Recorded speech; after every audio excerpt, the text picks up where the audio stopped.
Hi friends, இன்னைக்கு surplus அப்படின்ற வார்த்தைக்கு தமிழ் என்ன சொல்லுவாங்கன்னு பார்க்கலாம். சர்ப்ளஸ் சர்ப்ளஸ் இந்த வார்த்தைக்கு தமிழ் என்ன சொல்லுவாங்கன்னா மிகை, அதிகம், மீதி. இன்னும் நல்லா புரிஞ்சுக்கிறதுக்காக 2 எக்ஸாம்பிள் சொல்கிறேன்.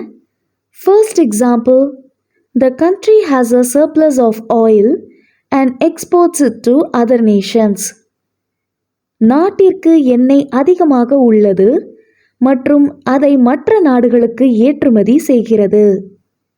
Second example, after paying all the bills they had a small surplus in their budget. அனைத்து பில்களையும் கட்டிய பிறகு அவர்களின் பட்ஜெட்டில் சிறிய அதிகம் இருந்தது. இன்னொரு வீடியோவில் வேற ஒரு ஆங்கில வார்த்தைக்கே தமிழ் என்னன்னு பார்க்கலாம். அது வரைக்கும் பை.